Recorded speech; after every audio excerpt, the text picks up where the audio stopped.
It's time for some insight to Israel. I'm your host, Natasha Kirchak, and coming up, we'll visit what some call the smallest country in the world, located right here in Israel. We'll meet a man who volunteers to save lives on a daily basis, and we'll reveal why Israeli researchers think they have the key to diagnosing Parkinson's disease earlier than ever before.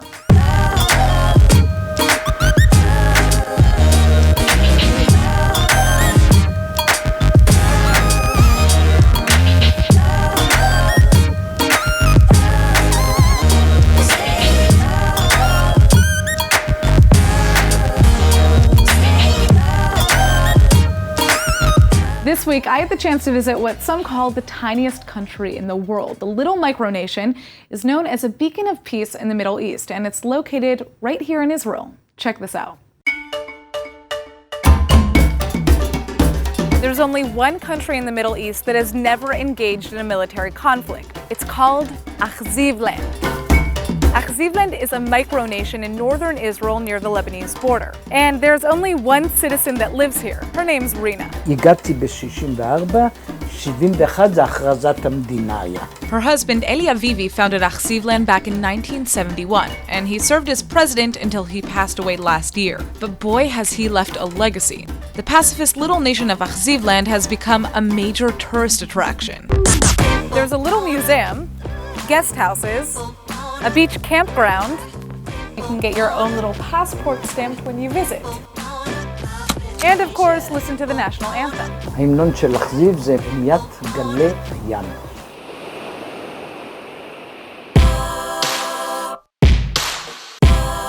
So how did Achzivland become its own little sovereign state? Well, it all started when Eli Avivi moved in. Eli immigrated to current-day Israel from Iran.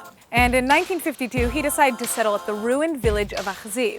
He lived among the dilapidated buildings with his wife Rina until the Israeli government decided to try and turn the area into a military base and then later a national park. הראשון שאלי גר, הרסו אותו, ושהרסו את הבית, וכבר לא ידענו מה לעשות, ואמרנו, אנחנו נילחם על הבית שלנו, שלא ירסו לנו עוד. אז החלטנו, בגלל המלחמה על הבית, רוצים לא להיות בישראל, להכריז על המקום כמדינה, מדינת אכזיב. החזרנו את התעודות זהות. For years, Achzivland was a hippie haven, putting visiting guests to work and holding an annual rock festival. עשינו את הבוסטוק הישראלי. Here in Achzivland, residents have always had their own flag, democracy, and independence, but they don't actually have any police force, army, or power. הממשל פה באכזיב זה דמוקרטי, אבל בבחירות הוא בוחר בעצמו הכי טוב. הוא גם נשיא וגם מלך. אלי בחר בעצמו להיות הכל. הכלכלה זה רק מהתיירות שנכנסת למקום. היחסים שלנו עם כל מדינות העולם 100%, ובעיקר עם מדינת ישראל. צבא של אכזיב זה רק החברים. חברים מכל העולם שבאים ונלחמים בשבילנו. Israel still refuses to recognize Achzivland as a sovereign nation, but the future of the state remains clear to Rina. המוזיאון והמורשת יישארו גם לדורות הבאים. מקום כזה אין לו מחיר, זה צריך להישאר כמו שהוא.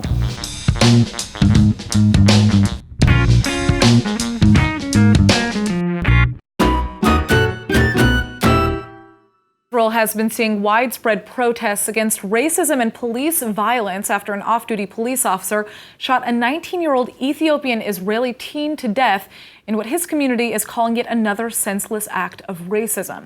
Earlier this month, protesters blocked Israeli roads, burned tires, and denounced systemic discrimination. But the violence that erupted within these protests has taken center stage instead of the cause itself. Well, joining us now is Fentauna Sefa Dawit, the CEO of Tebeka, an advocacy organization for justice and equality for Ethiopian Israelis. But first, let's take a look at a quick history lesson on the Ethiopian Jewish immigration to Israel. Today, there are around an estimated 150,000 Ethiopian Jews living in the state of Israel. They're descendants of the Beta Israel communities in Ethiopia, who have lived for centuries in the Ethiopian Empire and suffered from religious persecution for their Israelite spiritual practices.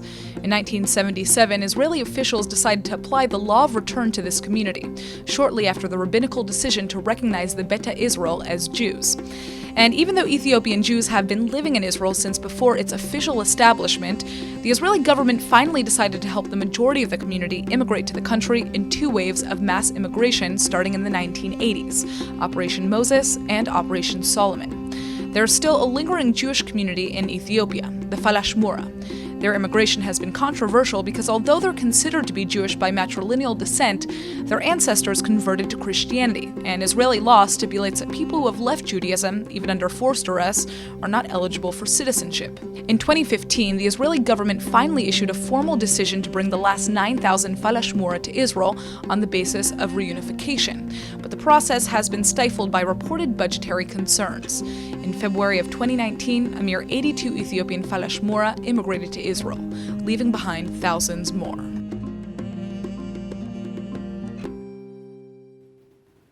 All right, so after watching that, we have a lot of questions here. I think the first question that I have is, following these mass waves of immigration that we saw, was racism always a factor that existed in Israel in terms of the acceptance of the Ethiopian community into the country? Well, the fact is, historically, we've been seeing different systemic discrimination and racism against the Ethiopian Israelis, starting from the rabbinical authorities trying to convert Ethiopian Jews.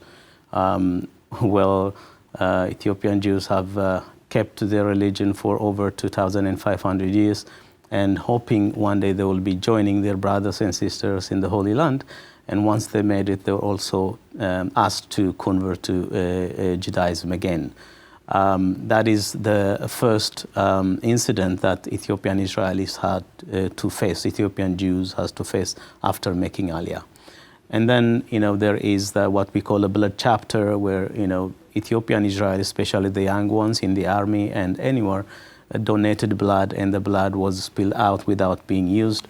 And Ethiopian Israelis know of that by accident, and they were very, very hurt by that same act of spilling of blood that they were donated to save lives, and then etc., etc. That shows us, in a way, there is a systemic way of discrimination. Mm-hmm. There is a very thin line between racism and ignorance. I don't know which one comes first, but the end result is the same. The same effect, the same harmness caused to Ethiopian Israelis. So, well, I think this is even a harder issue, because these, Ethiopian Israelis, Ethiopian Jews feel extremely connected to the state of Israel. This is their dream to come back to the Holy Land, and we don't see other communities, immigrant communities, being treated in that same way. So that's why I'd like to ask you, if this is, and it is something that has been going on for a long time, why are we seeing these fresh layers of protests right now? What has happened with reform, and why haven't we seen it? Well, protests have been ever, with all the incidents, all the cases that I talked about, including, police violence and systemic discrimination. We've been having a lot of demonstration and protest. The Ethiopian Israelis took it to the streets many times, and every time the authorities will promise things will get better, and things are not getting better. Whenever we have something, in progress, something being, promoted to make things better for Ethiopian Israelis, an incident like the one that happened with Solomon Teka, his soul be blessed, being shot down by a police officer, that would actually undermine all the progress that has been made, and that will bring us back, 4 or 5 years back from the beginning. So I'd like to say something, because I think that one of the main issues that we saw right now is when these protests took place, there was violence, and that was all we were hearing about on the news, and not actually about the cause itself. So when I talk about that cause, I'd like you to kind of just give our viewers a sense of what are the main issues that are affecting the Ethiopian Israeli community right now, what it needs to change the most. Well, it's unfortunate what you say, that the media concentrates on the issues of the violence. That was, the unfortunate one, but missing out the main issues, missing out the main purpose of the protest. The main issues are one, police violence, against Ethiopian Israelis. Only within 6 months' time, there were 2 Ethiopian Israelis who were shot and killed by police officers.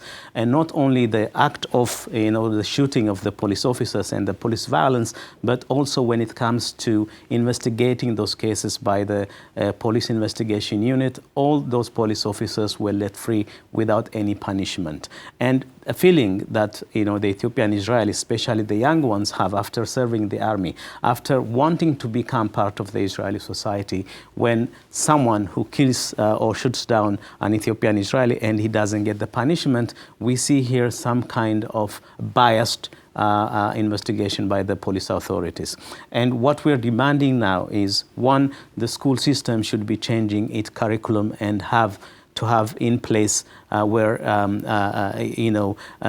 children will grow up knowing what it is like to be looking at the other person equally and being tolerant, etc., etc. The other thing is educating the police officers to behave and act according what the law permits them to do. Absolutely. And not to take the law into their own hands and shoot down whoever they see when it comes to Ethiopian Israelis. All right, well, unfortunately, we have run out of time. The next time you're coming in here, we're going to have a full episode dedicated to this issue. Thank you so much for joining us. I just want to say a sentence. What we are seeing today is we're going on a slippery road. Unless we take action very, very immediately, the authorities take this very, very seriously and take immediate action, I don't know where we're going to be in the next incident. Well, at the end of the day, we all have the same blood here, so we better figure this out now. Thank you for joining us. Would you be willing to just stop what you're doing in the middle of the day to rush to help in an emergency situation? Even if it means traveling across the world to do so and not being paid a dime for it? Well, the man that you're about to see does that all the time because he's a volunteer for the Israeli rescue organization Zaka. ILTV's Joy Gavijon went to meet him.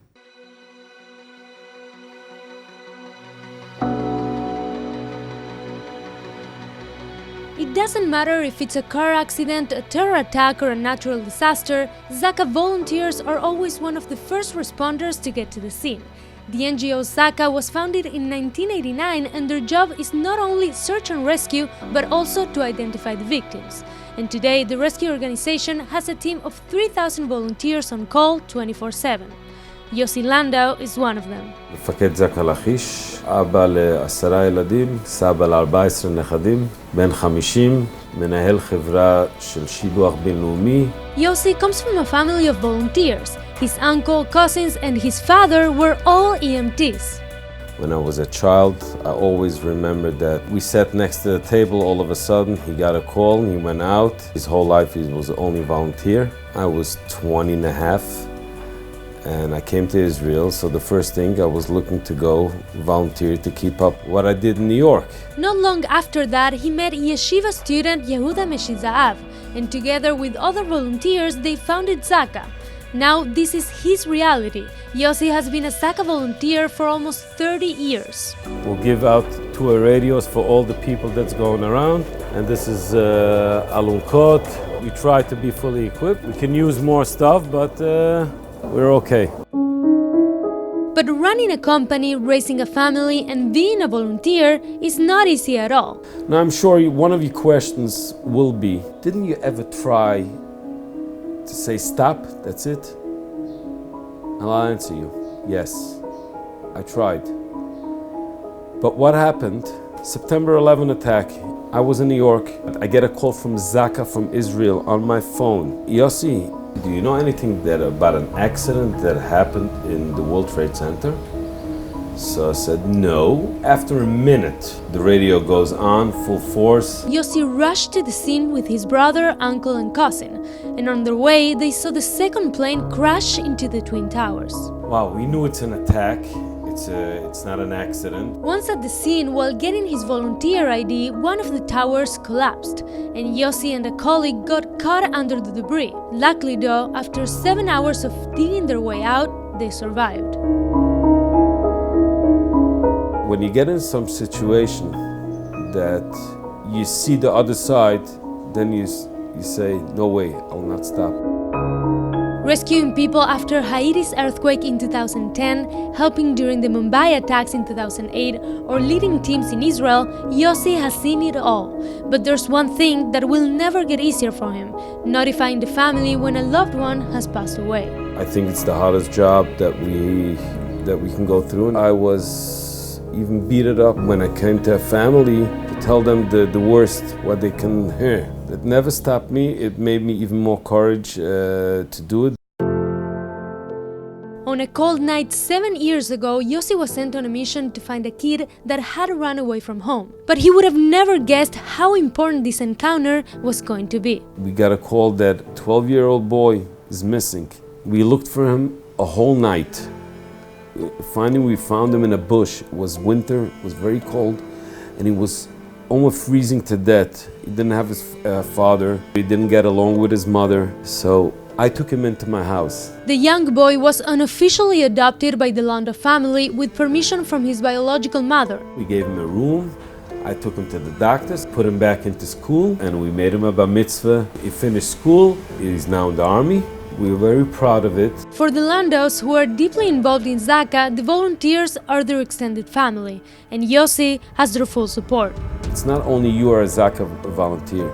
Zaka volunteer is the entire family. Everybody is involved. Zaka is a family and a lifestyle. If you're a volunteer, you have an angel that goes with you and watches you. And when you go to volunteer and you do it with your full heart, that's the unique of Zaka.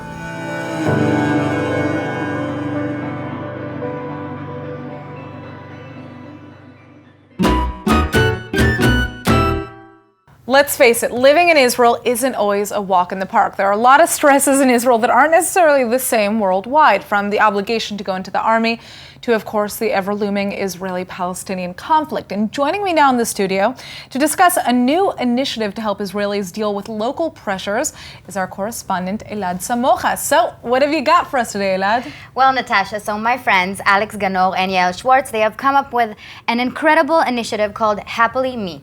So what they do is they create meditation podcasts for Israeli children who are struggling with anxiety and stress.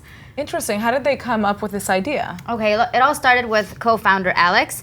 After she gave birth for the first time, she dealt with a lot of anxiety surrounding being a new mother, and she thought to herself, how is it possible that there are no meditation outlets for young mothers like myself to overcome this anxiety? And then she thought about the children, how they're so helpless and they're so innocent in so many ways. And what if there was a meditation platform for them as well? Right. Well, what are some of the issues that the meditation podcasts help kids specifically deal with? For example, in the south of Israel, there are a lot of kids that struggle with anxiety from rockets flying over their homes. So this platform has meditation podcasts that calm down the kids in their own language, and the metaphors are much more simple. So we're talking about breathing exercises like focusing on a circle as it gets bigger and bigger, and then smaller as a metaphor for things getting bigger and smaller. I also imagine that there are other benefits to these podcasts, of course, like enhancing presence, the feeling of living in the now. Mm-hmm. Well, one of the main issues that provokes anxiety is a fear of what could come. Mm-hmm. And if you're a kid living in a high-stress town on the border of the Gaza Strip, you often have the looming feeling that something bad can happen anytime down the line. So these meditation podcasts help kids focus on the present by promoting mindfulness, which is really important in eliminating the stress. And this is a really interesting initiative. So for those who are interested in learning more, where can they go, Elad? They have to check out happillyme.com. Online. Mm-hmm. All right. Well, thanks for joining us. Sure. Thank you.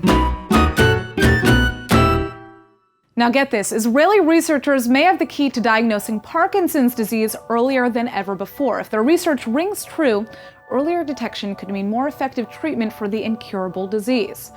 Parkinson's affects the speech, posture, gait, digestion, sleep, and impulse control of an estimated 10 million people across the world. Now, the neurodegenerative disease is progressive and incurable today, and usually by the time it's diagnosed, it's already destroyed up to 80% of the dopaminergic cells in the human brain. Now, Tel Aviv University professor Uri Ashley says his team has developed a new method of tracking early stages of the aggregation of a protein called alpha-synuclein, which leads to the loss of neuronal activity in mice. And this is a huge step forward in the world of Parkinson's research, because being able to detect the aggregation early on also means that scientists could even monitor the effects of drugs on the protein. The researchers involved in the study are now working on minimally invasive methods to continue their research on Parkinson's disease patients. So let's hope for the best. All right, it's time for our segment, What is Trending with Nittany Manson? So Nittany, tell us what is going viral this week, please. Well, Natasha, as you know, it's summer and it is so hot outside. Terrible. Terrible. And the best way to cool down from this heat is the beach, the pool, everything. Or maybe even the water park. The water park, exactly. And people are flocking to these places to chill out a little bit. But some people let the heat get a little bit to their heads. Yeah, let's check out this video, We've got guys. this video, yeah. All right, this is just absurd. Come on, guys. Why are they fighting in a water park? I don't know. They need to just enjoy the cool water. What could start a fight like this? I can't even imagine. It doesn't really matter. The fact is that it has gone viral and people are going crazy with this. The fact that they're using chairs as a weapon? It's just... Oh my God. This guy really looks like he hurt his head, to be honest, though. Well, things are flying all over the place, Yeah. I'm sure. But the funny thing is that people have really taken this and just gone with it. Right. I'm sure the internet's having a fun time. The internet is having a field day with this. There are memes all over the place. Like what? Let's see. We've got one of these memes that it's most used weapons in different countries. As you can see, everywhere has a gun and Israel has a plastic chair. Yeah, that would actually make sense. That would be the form of protecting ourselves here in the state of Israel. So these memes are all over the place. Yeah. And then there's a Facebook group, Things That Happen in Israel. And they came out with this video, which is just, it kills me. It's so funny. They took their own, they took this incident and made it their own. Let's take a look. I can only guess what is going to come out of this car. What's happening here? It's so dangerous, so scary, They're Israeli. so angry. Oh, look at these manly men. What is he about to pull out of the car? None other than... a plastic chair. Oh my God. All right, well, Nittany, this is amazing. Thank you for sharing this with us. This definitely made me smile. My pleasure. And I have to give it to them, it gets hot here. It makes you a little bit crazy. Everyone's allowed to have a breakdown. Just don't hurt anyone while you're doing exactly. that. All right. As long as it's a plastic chair, we're good. Right, exactly. Thanks, Nittany. All right, my friends, that's it for today's episode of Insight to Israel. I'm Natasha Kirchuk, and keep on smiling.